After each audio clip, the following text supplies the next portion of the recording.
بسم اللہ الرحمن الرحیم۔ السلام علیکم عزیز طالبات، آج ہم میر تقی میر کی غزل نمبر دو کی تشریح کریں گے۔ غزل نمبر 2 کا پہلا شعر دیکھیں۔ گل کو ہوتا صبا قرار اے کاش، رہتی ایک آدھ دن بہار اے کاش۔ مفہوم: کاش پھول اتنی جلدی نہ مرجھا جاتا اور بہار چند دن اور باقی رہتی۔ میر نے اس شعر میں علامت سے کام لیا ہے۔ یہاں گل سے مراد اچھے دن ہیں اور بہار سے مراد جو ہے اچھے اور خوشگوار حالات ہیں۔ قرار کا مطلب قیام ہے، کاش کا مطلب ہے کیا ہی اچھا ہوتا، اور صبح جو ہے صبح کے چلنے والی ٹھنڈی ہوا ہے۔ یہاں بہار کے موسم کا ذکر اردو شاعری میں 3 حوالوں سے ہوتا ہے بیٹا۔ ایک خوشگوار موسم کے حوالے سے، دوسرا خوشیوں کے حوالے سے، اور تیسرا محبوب سے ملاقات کے حوالے سے۔ انسانی فطرت ہے کہ وہ خوشگوار ماحول میں زندگی گزارنا چاہتا ہے، کیونکہ ماحول کے اثرات انسانی زندگی بڑی شدت کے ساتھ پڑتے ہیں۔ اگر ماحول خوشگوار ہو تو انسان کی طبیعت بھی حساس رہتی ہے۔ جیسے علامہ اقبال نے کیا خوب کہا ہے، پھر چراغ لالا سے روشن ہوئے کوہ و دمن، مجھ کو پھر نغموں پہ اکسانے لگا مرغان چمن۔ میر نے شعر میں صبح سے چلنے والی پرنم اور ٹھنڈی ہوا کو مخاطب کیا ہے، کیونکہ وہ پھول کے کھلنے تک کے مراحل میں اس کے ساتھ ہوتی ہے، اور اس کی کیا ہوتی ہے، محرم راز ہوتی ہے، اور اس سے بھی پھولوں سے بہت زیادہ محبت ہوتی ہے۔ موسم بہار سب سے حسین موسم ہوتا ہے، جب ہر طرف رنگ برنگے خوبصورت پھول کھلتے ہیں، سبزہ لہلہاتا ہے، پرندے اپنی خوبصورت آواز میں گیت گاتے ہیں۔ مگر یہ بہار چند روزہ ہوتی ہے، کیونکہ یہ دنیا کیا ہے بیٹا، فانی ہے۔ اس دنیا میں صرف دوام کس کو ہے، اللہ تعالیٰ کی بابرکت ذات کو، باقی ہر چیز نے فنا ہو جانا ہے۔ پھر خزاں کی زہریلی ہوائیں چلتی ہیں، چمن ویران ہو جاتا ہے۔ شاعر کو اس بات کا افسوس ہے کہ وہ حسرت بھرے لہجے میں اس لیے ہمیں بار بار کیا کہہ رہا ہے، اے کاش ایسا ہوتا۔ کہتا ہے کہ کتنا ہی اچھا ہوتا اگر پھول کو تھوڑی سی زندگی اور مل جاتی، ایک آدھ دن اور بہار رہتی، مگر افسوس ایسا نہیں ہے۔ جیسے کہا میں نے گل کو ہے کتنا ثبات، کلی نے یہ سن کر تبسم کیا، بچھڑا کچھ اس صدا سے کہ رت ہی بدل گئی، ایک شخص سارے شہر کو ویران کر گیا۔ کتنا کتاب زیست کا ایک اور باب ختم ہوا، شباب ختم ہوا اور ایک عذاب ختم ہوا، تیری قربت کے لمحے پھول جیسے، مگر پھولوں کی عمریں مختصر ہیں۔ اب یہ اشعار متعلقہ اشعار ہیں۔ دوسرے لفظوں میں شاعر نے اس شعر کے پردے میں زندگی کی ناپائیداری اور فنا کو بھی موضوع بحث بنایا ہے۔ اس مفہوم کو میر نے اس شعر میں اس طرح سے کہا ہے جو میں نے اوپر پڑھا ہے، کتاب زیست کا ایک اور باب ختم ہوا، شباب ختم ہوا اور ایک عذاب ختم ہوا۔ اب دیکھیں بیٹا شعر نمبر 2 کی تشریح دیکھیں آپ۔ یہ جو دو آنکھ مند گئی میری، اس پہ وہاں ہوتی ایک بار اے کاش۔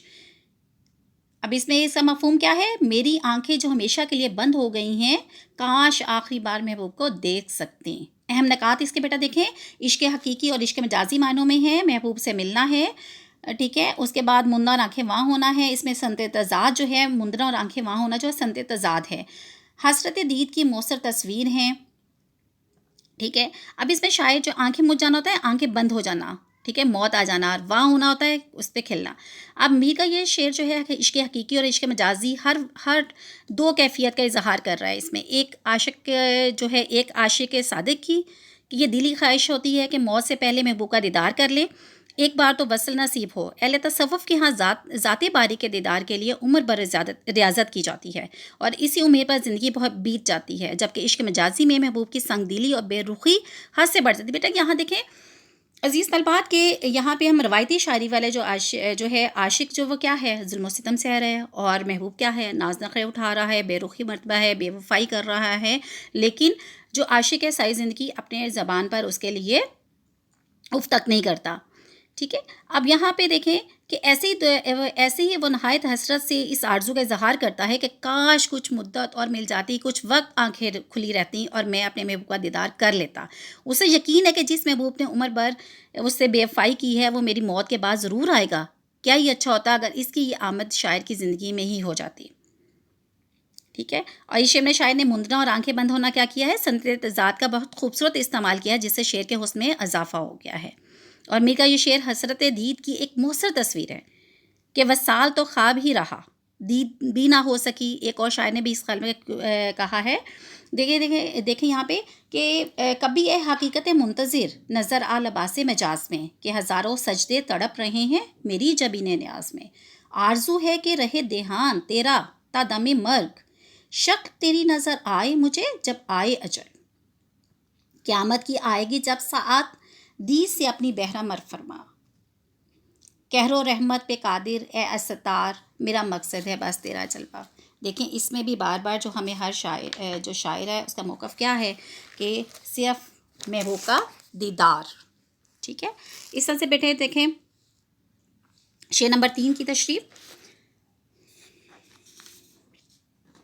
کن نے اپنی مصیبتیں نہ گنی رکھتے میرے بھی غم شمار اے کاش.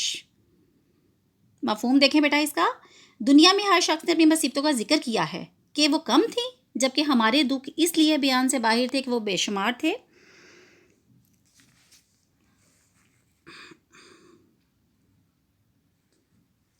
اب اس میں دیکھیں بیٹا کہ جو ہے اس شعر میں شاعر جو ہے وہ یہ شعر جو ہے میر کی دلی کیفیت کا ترجمان ہے.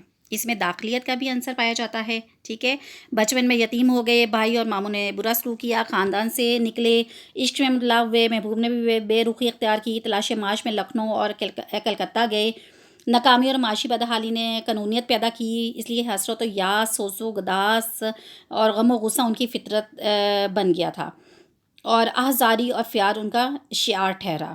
میرے شعر میں ہمارے لیے معاشرتی رویے کی طرف اشارہ کرتے ہیں اور کہتے ہیں کہ لوگوں کو ناکامی اور پریشانی کا منہ دیکھنا پڑتا ہے تو وہ مایوسی کا شکار ہو جاتے ہیں. ہر ملاقاتی کے سامنے اپنے دکھوں کو جو ہے کی پٹاری کھول کر بیان کرنا شروع کر دیتے ہیں اور ہر آئے گئے کو اپنا راز بتاتے ہیں. اس بات کا بھی خیال نہیں کرتے کہ مخاطب شاید ہم سے بھی زیادہ دکھی اور تکلیف ہیں. بہتر انسانی طرز عمل کیا ہے بیٹا کہ آدمی دوسروں کا حال پوچھے، اس کا دکھ اور درد بتائے، نہ کہ یہ کہے کہ اپنے دکھوں سے اس کو مزید پریشان کر دے. ویسے بھی اپنے دکھ کو چھپا لینا اعلیٰ ظرفی اور اس کو اچھالتے پھرنا کم ظرفی کی دلیل ہے. میر نے بھی شاعری میں غم و اندوہ کا اظہار کیا ہے، لیکن رکھ رکھاؤ اور سلیقے کو ہاتھ سے نہیں جانے دیا. ٹھیک ہے، انہوں نے اس کیفیت کو ایک اور جگہ بڑے خوبصورتی سے بیان کیا ہے. مجھ کو شاعر نہ کہو میر کے صاحب، میں نے درد و غم کتنے کیے جمع تو دیوان کیا. شعر نمبر 4 کی تشریح دیکھیں بیٹا. شعر نمبر 4 ہے جان آخر تو جانے والی تھی، اس پہ کی ہوتی میں نثار اے کاش. اب نثار ہوتا ہے قربان، نچھاور. انسانی جو ہے اس کا بیٹا مفہوم دیکھیں. زندگی تو آخر ختم ہو جانا تھا، زندگی کو آخر ختم ہی ہو جانا تھا، کاش اسے محبوب پر قربان کر دیا جاتا. اہم نکات اس کے انسان جو ہے فانی ہے، حقیقی معنوں میں ہے. اس کا انسان کا نصب العین کیا ہونا چاہیے؟ اعلیٰ مقاصد ہونے چاہیے. اعلیٰ مقاصد میں جو چیزیں شامل ہیں ملک و ملت ہے، دین و ایمان ہے، اور وطن کی سربلندی اور آزادی ہے. انسان فانی ہے اور یہ دنیا بھی فانی ہے. عزیز طلبات، جو روح پیدا ہوئے اسے فنا کے گھاٹ اترنا ہے. شاعر کہتا ہے کہ جب یہ جان ایک مقرر وقت بعد ختم ہو جائے گی تو کیا ہی بہتر ہوگا کہ محبوب کی نظر کیا جائے. شاعر بڑے اس میں آپ یہ کہہ لیں کہ بڑے اس لہجے میں بات کرتا ہوا کہتا ہے کاش میں نے یہ جان اپنے محبوب پہ جو ہے قربان کی ہوتی.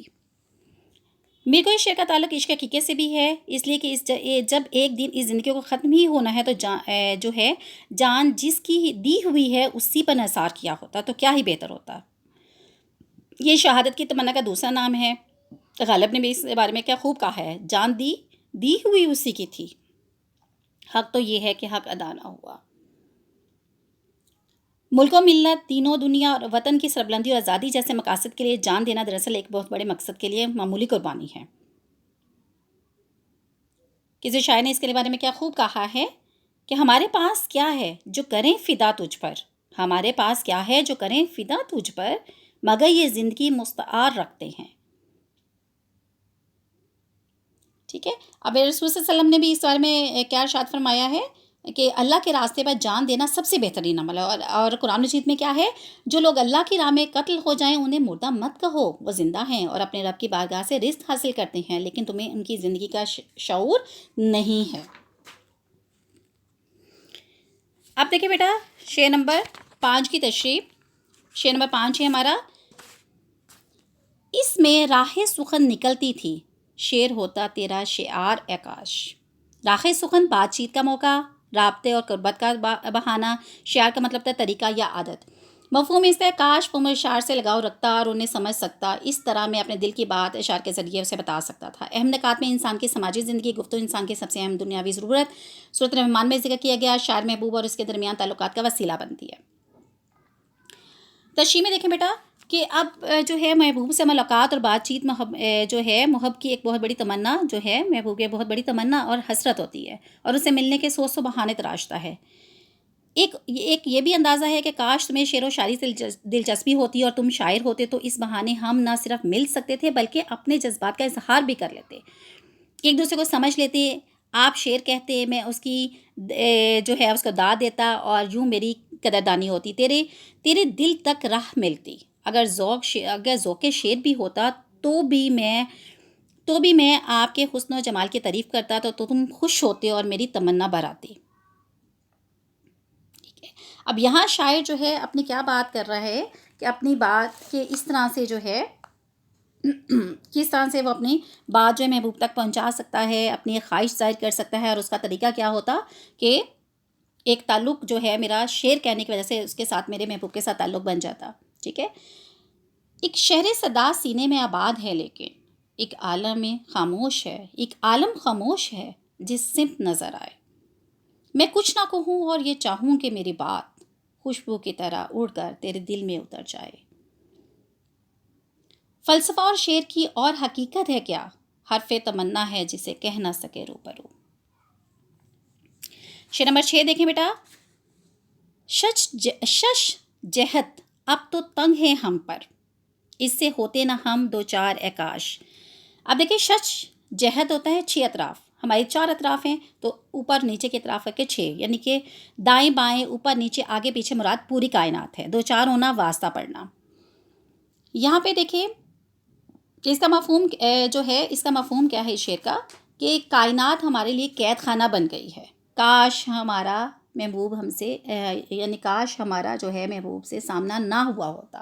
اہم نکات اس کے: شاعر مریض عشق، محبوب کی بے رخی، وصال کی امید نہیں، عشق کے متعلق 2 رویے. عشق کے غم سے انسان جو ہے وہ دنیا کے غموں کا علاج کر لیتا ہے، اور عشق ایسا جذبہ ہے جو انسان کو زندہ رہنے کا حوصلہ دیتا ہے.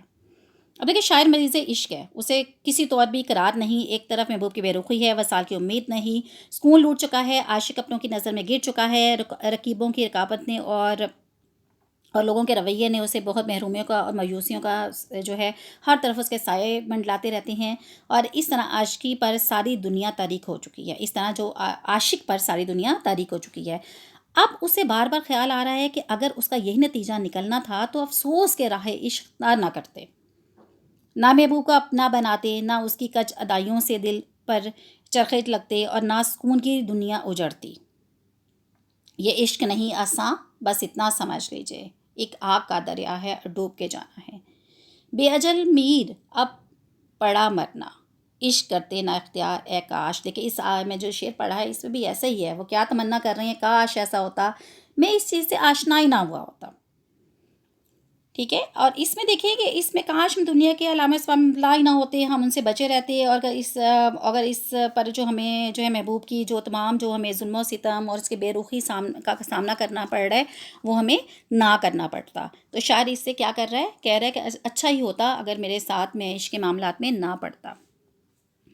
آخری صفحے پہ دیکھیں ایک پریزنٹیشن ہے غزل کے 3 اشعار. بیٹا آپ کو بورڈ کے ایگزام کے مطابق آتے ہیں 3 نمبر کا، 1 نمبر شاعر کا ہے. تو اس میں غزل کے اشعار کی جو ہے تشریح آپ علیحدہ کرتے ہیں. ایک دفعہ شاعر کا نام لکھیں گے، باقی صرف شعر نمبر 2 شعر نمبر 3 کریں گے، اور اس طرح ایک پیٹرن آپ کے سامنے آ گیا ہے. الحمدللہ آج ہماری میر تقی میٹھی غزل نمبر 1 اور 2 مکمل ہو گئی ہے. اس کا بغور مطالعہ کیجیے گا اور اس کو اچھی طرح سے تیار کیجیے گا تاکہ بورڈ میں آپ بہت اچھے نمبروں سے اچھے نمبر لے سکیں.